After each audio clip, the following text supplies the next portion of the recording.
Welcome to the StoryADay podcast. This is Julie Duffy, encouraging you to be a writer today, not someday. Good morning, good evening, good afternoon. It's Julie from StoryADay. How are you doing and how's the writing going? Well, it's June, and as you may or may not know, here at StoryADay, at the end of June, I do a thing that celebrates all of the writing and work that we did during May. It's called StoryFest, and I'm going to talk a little bit about that today, but I'm also going to talk about some other things that you will need in your writer toolkit, like being able to write an author bio and a summary of your story. Don't gasp, don't run away screaming. I know you don't want to do it, but I have some tips for you that should make it less horrifying. So what is StoryFest? StoryFest is the StoryADay recital. It's our showcase. It's a weekend when the front page of storyaday.org is taken over by stories by us. It's not a magazine as such. I don't publish the stories for you, but here's how it works. If you have a little story, maybe a weird little story you wrote during StoryADay May that you're not planning on publishing anywhere else, you can pop it up on a blog or in a cloud drive or somewhere like that, as online accessible, and send me a link and I will highlight it on the front page of StoryADay on the last weekend of June. We've been doing this for about the whole history of StoryADay, I think. Maybe not the first year, maybe I started it the second year in 2011. But it's been a really great way to harness the power of the community to maybe expose your writing to a few new readers. Let's have a think about how that works. So if Anne writes a story and posts it on her blog and then tells all her friends, oh hey, come over to StoryADay this weekend, my story is going to be featured. They can come to StoryADay and then they browse around and maybe they see your story. Meanwhile, you're telling all your friends to come and look at your story on StoryFest, and maybe your friends discover Anne's story as well. And maybe they discover Dave's story because he wrote a really interesting summary, and they're browsing through them and they're like, ooh, maybe I'll read Dave's story as well as the one I came here to read. And then in your bio for on each story and each highlighted story, there will be a link to your home base on the web. You do have a home base on the web, don't you? You can use a website if you have a website where you feature or you talk about writing, or you have a professional writing website or your personal website. You can point people to your social media accounts, especially if you ever post about books, which presumably you do because you read. And so you're thinking about a place where you can lure in people who like the kind of stories you like to write and just let them get to know you a little bit. People love to support people that they feel like they know and they feel like they like and they feel like they trust. So if you're thinking about building your writing into more of a public pursuit, that it's not just for you and for an immediate few families, but one day you'd like to have a larger audience, this is the time to start building it.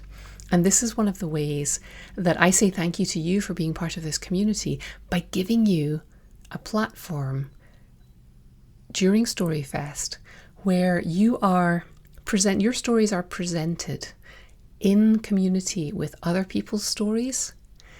These things play on the psychology of all of us. You know, if you see that someone is keeping company with other people who are doing the same thing, maybe if you see that they are being featured in something like this with other writers, then you automatically feel like they have authority as a writer, that they are legitimate as a writer. And if you are seen in a forum like this, readers don't have to worry if you're really a writer. You're a writer, you're hanging out with other writers, your work's being featured with other writers. And so you can sort of leapfrog over that skepticism that somebody has when they haven't heard of you and immediately just interest them in your story. And if they like your story, then they can follow you and they might like more of your stories. And this is how I find new writers all the time. I follow them on Twitter. I follow people on Twitter, and when somebody else talks about a writer that they like, I'll maybe check out a story of theirs. And if I like it, then I'll maybe follow them. Or if I like them, as somebody who's posting on Twitter, I might follow them anyway. And then when they say, oh, by the way, my story just got published, I'll go and take a look. It's how human nature works. So that's part of the aim of StoryFest. Part of it is just to celebrate, right? Just to say, I wrote this. And to have it put up there. I don't read the submissions. I look at them. But it's not a process where you're going to be rejected. It is a showcase. It is a recital. You give me a link to your story. I promote it. It's a celebration of what we achieved. There's no judgment going on. But there's also, like I say, this ancillary benefit of your work being seen in a place that says, hey, this person's a writer and all these other people are writers. And then the tertiary benefit is that as other writers in StoryFest invite their friends to come and check out their story, those friends will poke about and they will look at another story or two, because some of those people are voracious readers. Like other writers' family members might not discover your story, but their avid reader friends are going to poke about and go, okay, that was good. I'm going to look for a nut and see if there's anything else here that's worthwhile. And that anything else might be your story. So one of the things I try and do here at StoryADay is promote community, because it took me too long to realise that while writing can be a solitary activity, being a writer really can't. We need each other. We raise each other up. We are not in competition. None of us can write fast enough to satisfy the needs of every reader out there. They're always going to be promiscuous. They're always going to have multiple favourite writers. It'd be great if we're one of them. But if you can harness the power of this community to find more readers, that is a really valuable lesson and one of the tactics you're going to need as you go forward in your writing life. So, how do you participate in StoryFest? Well, there's a link if you go to the front page of StoryADay today, Saturday, June the 20th, the very front page of the thing is an announcement about StoryADay, and you can find links there. What you'll do is you will submit your story somewhere online, so you've got it on a blog or you've got it in a cloud drive or you've got it somewhere that is publicly viewable, and you will submit that link through the form. Now you'll also need a few other things. Before I get to that, I just want to do a little caveat. If you publish a story online, on your blog, on a cloud drive, anywhere, it is considered published. So if you've got a story that you really love and you want to send it out to publications and you really think this could be one that could have some commercial success, don't submit it for StoryFest. Even if you're impatient, even if you just want someone to read it, if you really think you're going to submit it to magazines or publications or online places, don't submit it for StoryFest. Save it. But if you have a quirky little thing that you don't mind giving away the first publication rights, by slapping it up on your blog or posting it somewhere else, then you just want people to enjoy it, then use that one, right? Submit that one. So once you've decided on your story, come over to StoryADay, that post, and there's a link in the show notes, but there's a link to the submission form. You will need to decide on what your author name is. So it could be your name, or maybe you already use a pseudonym. That's fine. Don't overthink this. We don't have an audience of trillions coming and knocking on our door during StoryFest. If you make a mistake, it's not, something you're bound to forever. You can use any name you want. So you'll need your author name. You'll need a title for your story. You will need a genre for your story, and that's a bit tough, but it's never perfect, because you're like, yes, but it's paranormal romance with a science fiction and mystery bent. Okay, pick one. Okay, just pick the predominant one. Think about who might like to read it, what they might recognize as the genre, and pick that. I have a mystery that is set 30 years ago in Scotland. I'm not going to classify that as historical mystery or historical fiction. I'm going to go, it's a mystery. So I'm going to put it just in the mystery column. So just pick a genre. The possibly hardest parts that you're going to have to encounter are the author bio and the story summary. And I do want you to supply some kind of story summary so that when people come to the site, they can see what your story is about. A title can be intriguing, but it grabs their attention. But then you want to pull them in with a next line, a next bit. It's like how your first line has to be intriguing and then your next line has to be intriguing in the actual story. When you're trying to get people to read your story, you need a good title and you need your summary to be intriguing. So we only want 2 to 3 sentences for the summary. If you were working with the short story framework from StoryADay to brainstorm stories, you've kind of already got your summary. You've got an ambitious mummy blogger wants to take down her enemy, her rival blogger, by exposing her as a fraud, but something happens. So use that first part of the story framework to create your summary. Or if you didn't use the short story framework to create your story, you can drag it out now and you can look at your story and you can retcon it. You can go, oh, this is about an ambitious mummy blogger and she desires to destroy her enemy by exposing her as a fraud until such and such happens. And then don't give us the ending, right? Just intrigue us. The story summary should be 2 to 3 sentences. Don't use first names, use the descriptions like an ambitious mummy blogger, a frustrated, burned out mechanic, a whatever. So keep it in that kind of format. I actually have a whole new article about this very thing for you. Again, the link is in the show notes. It's linked from that page at StoryADay where you can sign up for StoryFest. You can get to it directly by using my link shortener, which is StoryADay, the StoryADay short, stad.me/summary. Stad.me/summary. You can get straight to that. So that's summaries. Basically, you're using the short story framework to tell people who your character is, what their issue is. So that's the adjective of, frustrated mummy, burned out mechanic, whatever.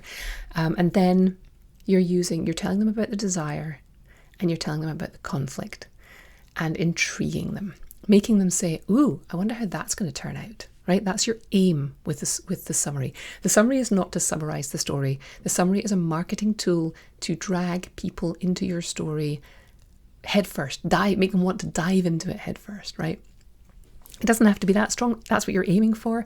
If you can just not put them off, you're winning. So use the framework to do that. Then that's tough enough, but now I'm going to ask you to write an author bio. The point of the bio, well, there's 2 points to the bio. Again, it's not about you, it's about the reader.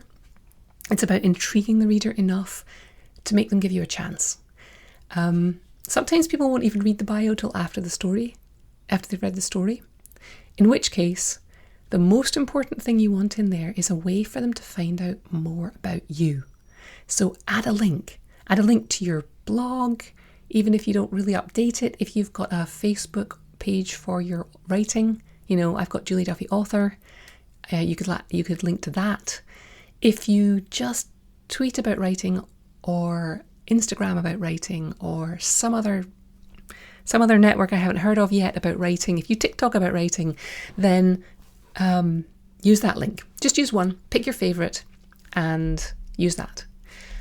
The other thing that you want to do in your bio is just let them know that you're a person, right? And let them know that you're serious about this.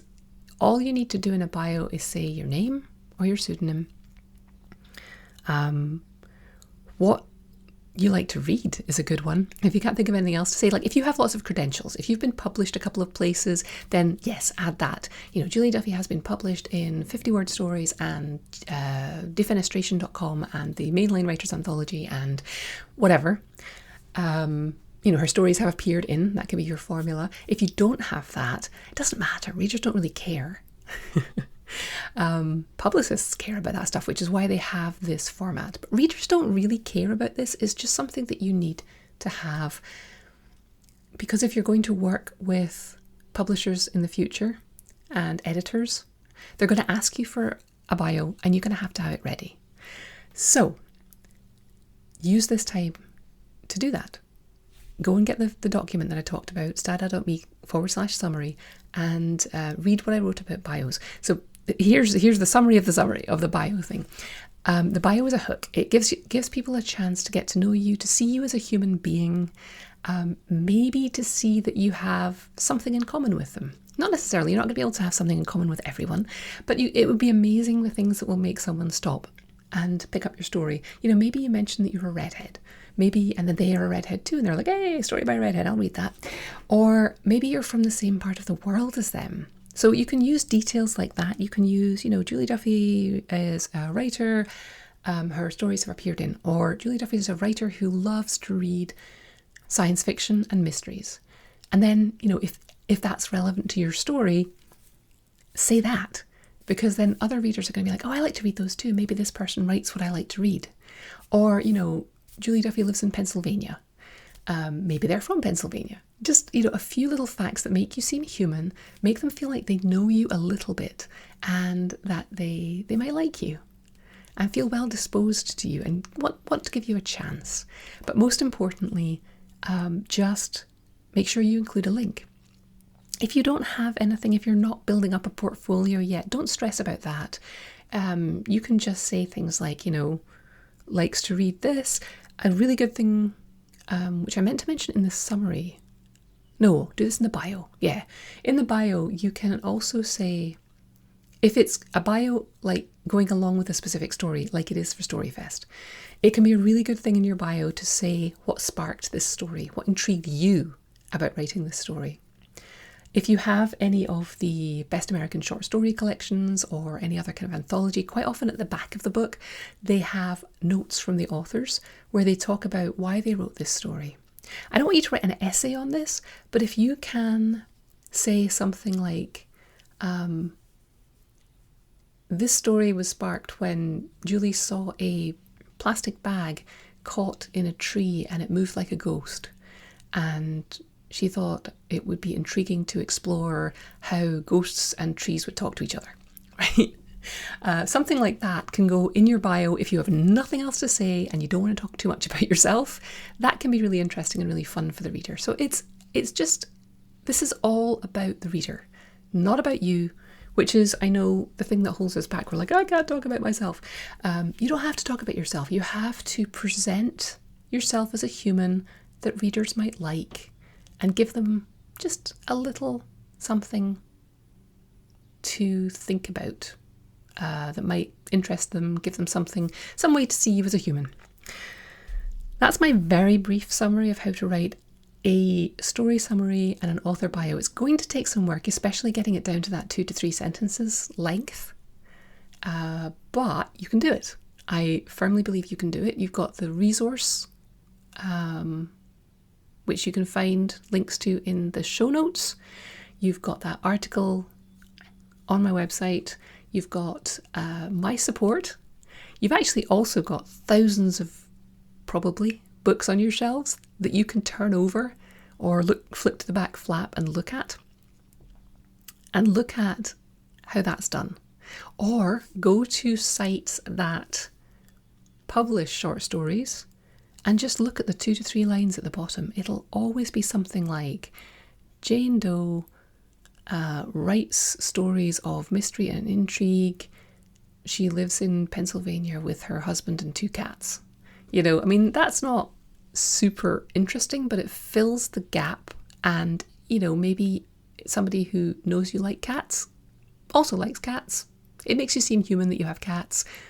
And that's fine, And then you can find out more about Jane Doe at www.janedoe.com, or follow her on Twitter at Jane Doe, right? That's all you need to do. Hopefully this has been helpful. I do hope that you will consider submitting something to StoryFest. It doesn't have to have been written this year, little secret. It can have been written anytime. I'm going to trust you that it was written during StoryADay May, or it can be from last September or something. It just basically has to be a short story.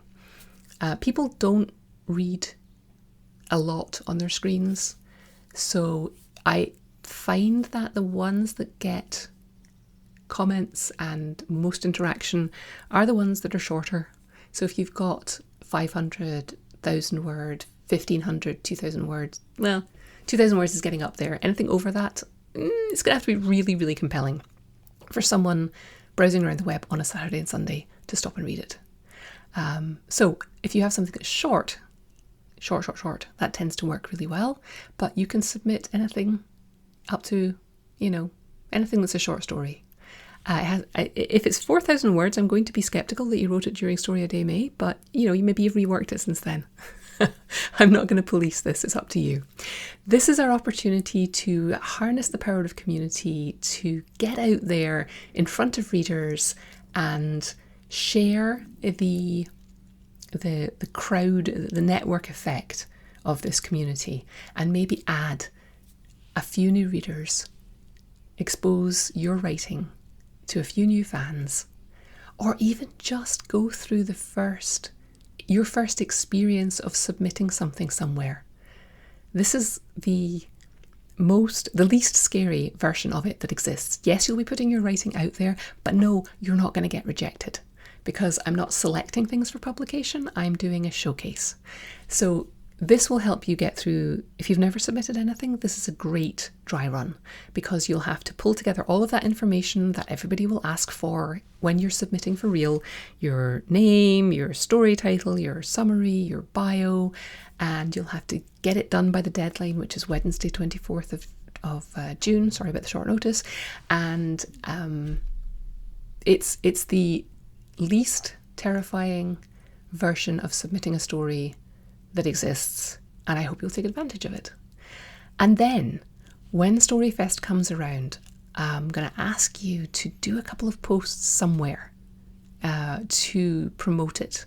So in the couple of days running up to it, or on the Saturday and Sunday of the last weekend in June, just make a note to yourself, set a reminder to go on whatever your favourite social media network is, or if you have an email list, and just let people know that there's a ton of short stories that they can access for free this weekend only. It's a bit of an event. It gets people excited. They have to do it this weekend because the links are kind of going away, or at least they're falling off the front page of their website. If when you make things an event, people want to join in. So I will be asking you if you participate, or if you don't participate and you're just listening to this and you think this is kind of a cool idea, that next weekend you'll go somewhere online and say, hey, check out these stories at StoryFest. And if you're on the mailing list, I'll send you a bunch of information about that to help you with the wording and to give you some ideas of how that looks. There's actually some information on the site already. Okay. I've talked enough. I want you to go over to the site at StoryADay. I want you to look at the StoryFest submission information and decide if it's for you.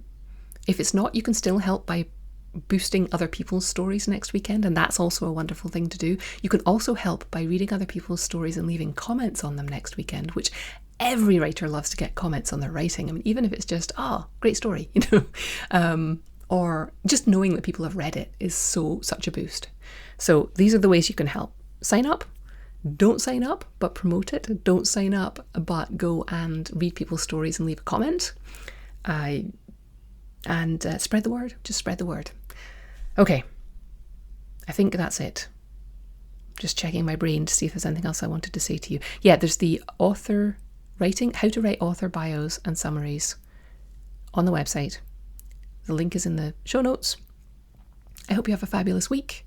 Don't stress about this. Just pick a quirky little story and put it out there. You won't regret it. I can almost guarantee that. All right, have a great writing week. Most of all, keep writing.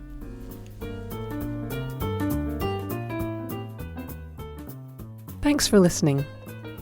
Why not come over to the blog at storyaday.org and check out this week's writing prompts and articles. And in the meantime, have a great creative week and of course, keep writing.